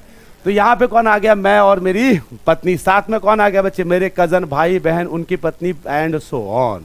यहां पे आ गया ब्रदर इन लॉ और सिस्टर इन लॉ। ठीक है, तो ये पीढ़ी किसकी है? मेरी है। मेरे जस्ट ऊपर कौन आ गए? मेरे माता पिता। साथ में कौन आ गए? अंकल, आंट, साथ में ससुर जी और सासू मां। इनके ऊपर कौन आ गए? ग्रैंड फादर और ग्रैंड मदर। ठीक है, साथ में कौन आ गया? उनके जो भी है। उसके ऊपर कौन आ गया? ग्रेट ग्रैंड फादर और ग्रेट ग्रैंड मदर। इसके ऊपर के बारे में बात नहीं करेंगे। मेरे बाद कौन आया बच्चे? मेरे बाद आ गया मेरा बेटा और बेटी, बेटा और उसकी वाइफ बहू, साथ में बेटी और उसके पति दामाद। ठीक है, और उसके बाद कौन आया? उनके बच्चे, जिसको बोलते हैं ग्रैंड सन और ग्रैंड डॉटर। मतलब जब भी हम वास्तविक जिंदगी की बात करें तो रियल लाइफ में हम इसी 6 पीढ़ी के बारे में बात करेंगे। इसके ऊपर नहीं जाएंगे, इसके नीचे नहीं जाएंगे। ऊपर कहां तक जाना है? मैक्सिमम परदादा तक, और नीचे मैक्सिमम कहां तक जाना है? अपने बच्चों के मतलब पोता पोती, मतलब ग्रैंड चिल्ड्रन तक। ठीक है, आप ध्यान देंगे सारे बच्चे, ध्यान देना बेटा, इसको समझना बहुत जरूरी है। आप आओ जी, देखो जी, आप ध्यान देंगे सारे बच्चे। अब देखो जी, जहां पर भी आप अपने आप को रखोगे, यहां पर या जहां पे मैं अपने आप को रखूंगा, उस पीढ़ी को बोलते हैं जीरो पीढ़ी, जीरो जनरेशन। ठीक है जी, इसका मतलब क्या भी समझ में आएगा? ध्यान देना बच्चे। मतलब जहां पर मैं अपने आप को रखूंगा वो क्या होगा? जीरो पीढ़ी, जीरो जनरेशन। अब यहां से कोई भी ऐसा व्यक्ति जो मेरे पहले वाले, ऊपर वाले पीढ़ी में होगा, इसको लिखूंगा प्लस, और अगर मेरे बाद होगा तो उसको लिखूंगा माइनस। प्लस का मतलब होता है कोई भी ऐसा व्यक्ति जो मुझसे पहले इस धरती पे आया, कोई भी ऐसा व्यक्ति जो मुझसे पहले इस धरती पे आया उसको क्या लिखूंगा? प्लस। और कोई भी ऐसा व्यक्ति जो मेरे बाद इस धरती पे आएगा उसको क्या लिखूंगा? माइनस। जैसे फादर को क्या लिखूंगा बच्चे? मेरे से पहले आए तो क्या लिखूंगा? प्लस। और कितने पीढ़ी का अंतर है? 1 पीढ़ी का। तो जब भी फादर मदर की बात करेगा मैं क्या लिखूंगा? +1। क्लियर? प्लस का मतलब क्या होता है, ऊपर, पहले, और वन का मतलब होता है एक पीढ़ी का अंतर। अब आप बताओ बच्चे, ग्रैंड पेरेंट्स को क्या लिखेंगे? भाई ये मुझसे ऊपर है तो ऊपर का मतलब प्लस, कितने पीढ़ी का अंतर है, मेरे दादाजी मुझसे 2 पीढ़ी ऊपर होंगे तो उसको क्या लिखेंगे, +2। इसको क्या लिखेंगे, +3। इसको क्या लिखेंगे बेटा बेटी, -1, मेरे एक पीढ़ी बाद मेरे बच्चों की पीढ़ी आएगी, और उसके बाद इसको क्या लिखेंगे, -2। ठीक है यहां तक? आप ध्यान देना। देखो जी, जब भी एग्जामर वर्ड बोलता है फादर, फादर का मतलब क्या होता है, +1। फादर का मतलब क्या होता है, +1। प्लस का मतलब क्या हो गया, ऊपर, और 1 का मतलब होगा इनके बीच में एक एरो बनेगा। ये जो नंबर दर्शाता है ये क्या दर्शाता है बच्चे, कितने पीढ़ी का अंतर है, और जितना अंतर होगा उतना एरो आएगा। जैसे मैंने बोल दिया मैं और मेरे दादाजी, दादाजी की क्या लिखा, +2। प्लस का मतलब दादाजी मुझसे ऊपर होंगे, और 2 क्या दर्शाता है बच्चे, हमारे बीच में 2 एरो बनेगा, 2 एरो हमारे बीच में बनेगा। अरे क्लियर? अच्छा जी, ये बताओ, जैसे मैं और मेरा भाई के लिए क्या लिखा हुआ है, 0। 0 क्या दर्शा रहा है बच्चे,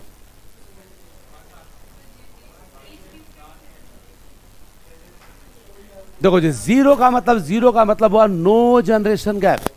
ठीक है जी, नो जनरेशन गैप का मतलब मेरे और मेरे भाई के बीच में कोई भी एरो तो नहीं आएगा। मतलब मैं और मेरा भाई क्या होंगे, एक ही पीढ़ी में, अगल बगल होगा, सारे अगल बगल होंगे, हमारे बीच में कोई भी एरो नहीं आएगा।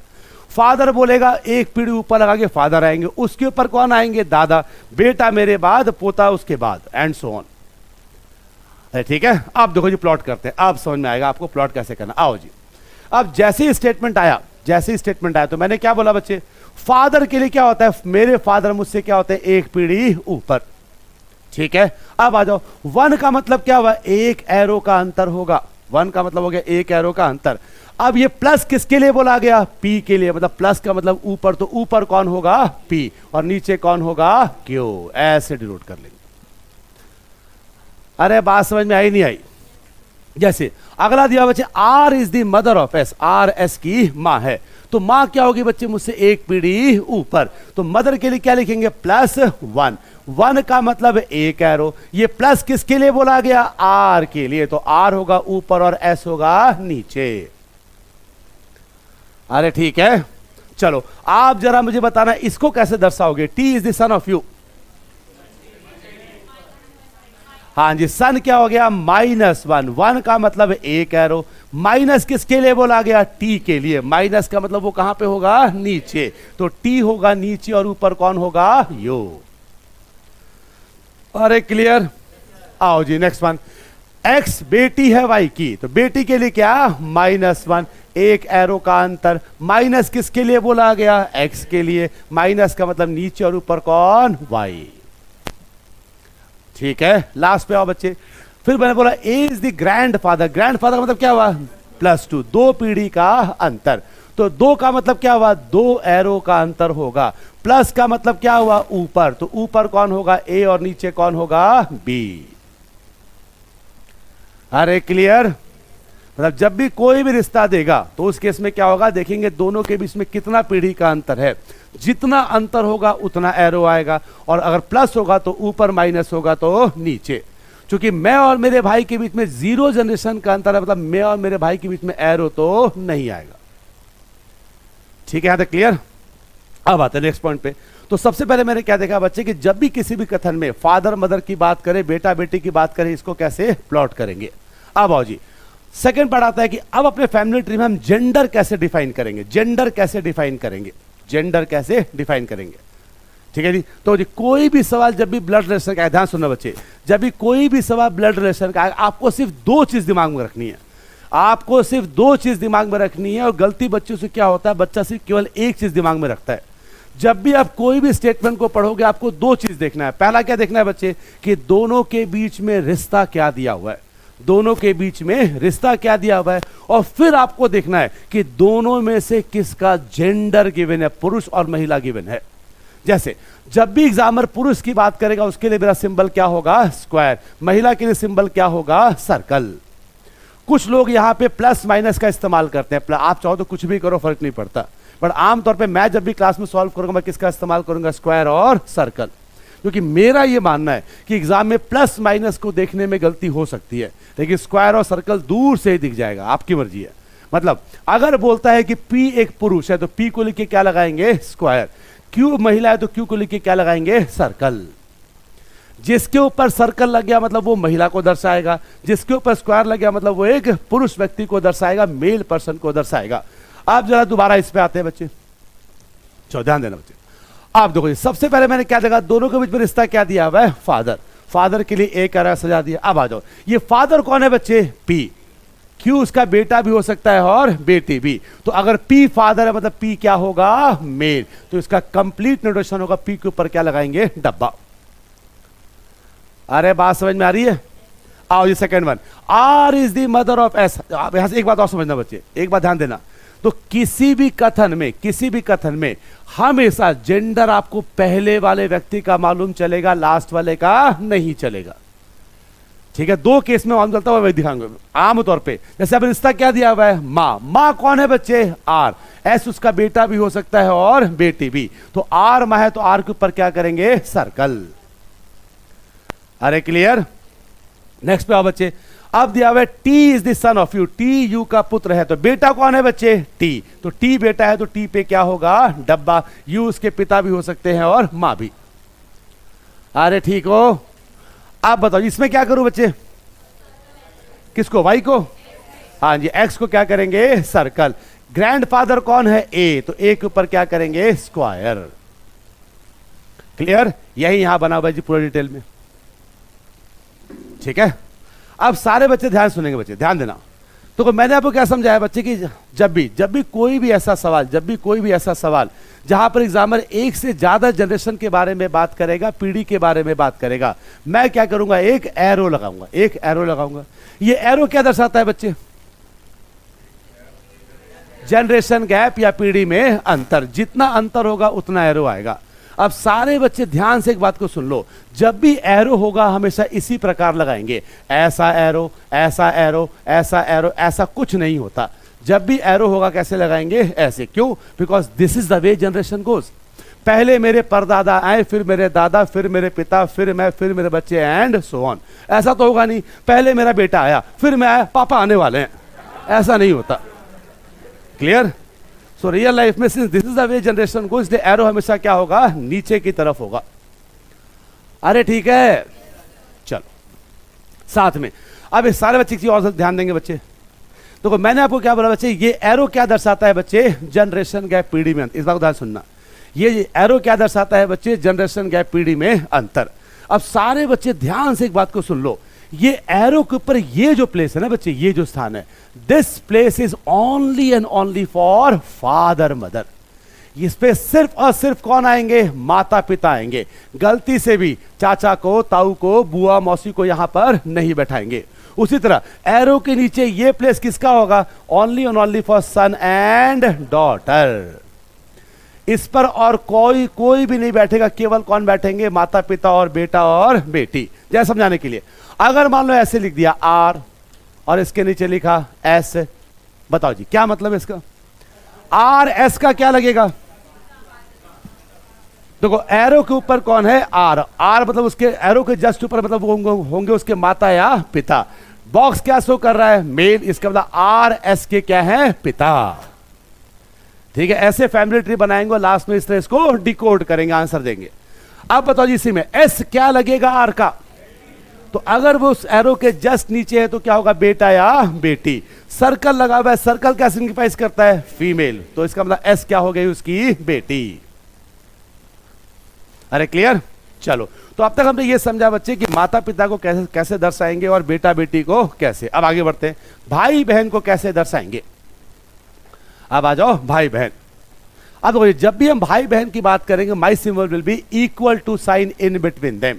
जब भी ये इक्वल टू आएगा, इक्वल टू दर्शाएगा भाई बहन का रिश्ता। और भाई बहन का मतलब क्या हो गया, सगे भाई और सगे बहन की बात हो रही है। जैसे अगर ये दिया हुआ है P is the brother of Q, P Q का भाई है, तो भाई के लिए क्या इस्तेमाल करेंगे, इक्वल टू। भाई भाई क्या है बच्चे, जीरो जनरेशन में, और मेरा भाई क्या होंगे, एक ही पीढ़ी में आएंगे, तो कोई एरो तो आएगा नहीं। तो मैं क्या करूंगा, भाई के लिए क्या लगाऊंगा, इक्वल टू। तो P और Q के बीच में क्या आ गया, इक्वल टू। भाई किसके लिए बोला गया, P के लिए, तो P क्या होगा, मेल।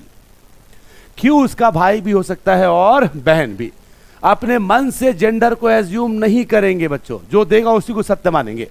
जैसे आओ जी, R is the sister of S, sister के लिए क्या, इक्वल टू। तो R और S के बीच में क्या आ गया, इक्वल टू। बहन कौन है बच्चे, R, तो R के ऊपर क्या, सर्कल।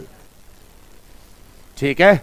अब तीसरा देखो जी, ये बोलता है you and we are brothers. देखो जी, इस रिश्ते के पहले दोनों लोग आ रहे हैं, इसका मतलब दोनों का जेंडर अब मालूम चलेगा।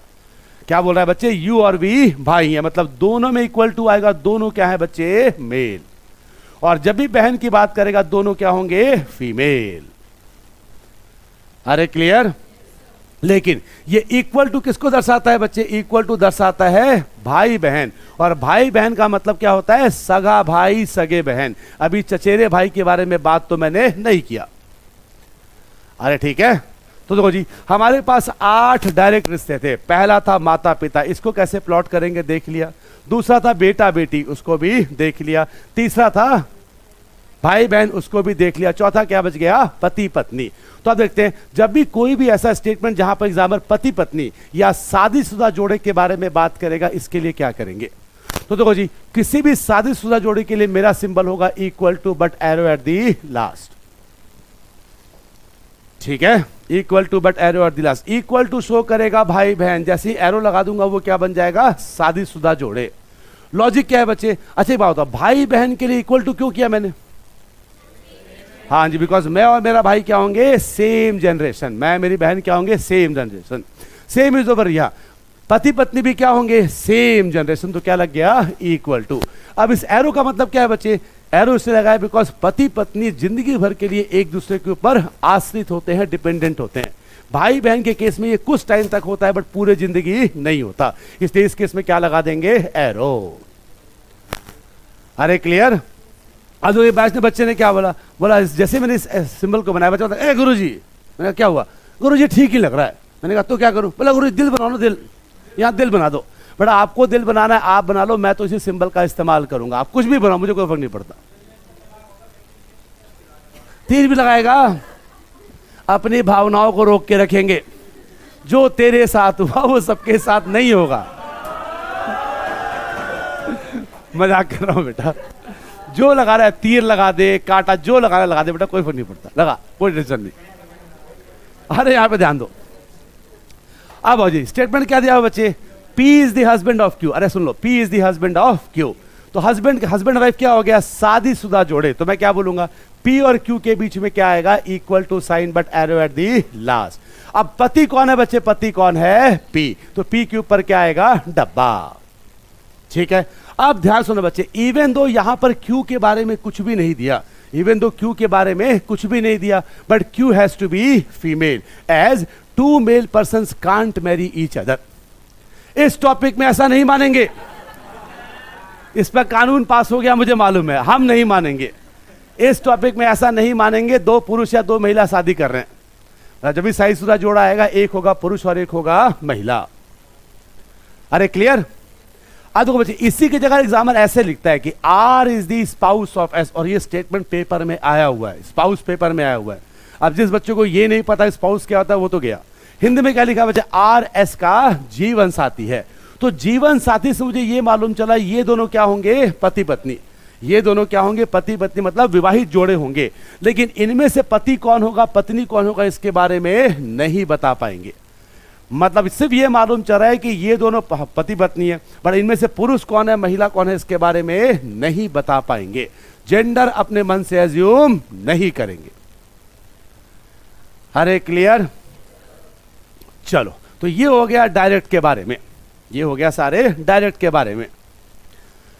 अब बढ़ेंगे इसके आगे इनडायरेक्ट पे, कि आप देखते हैं कि अगर कोई भी रिश्ता इनडायरेक्ट की बात करेगा, अप्रत्यक्ष की बात करेगा, इसको फैमिली ट्री में कैसे दर्शाएंगे, और इसको जानेंगे कल की क्लास में।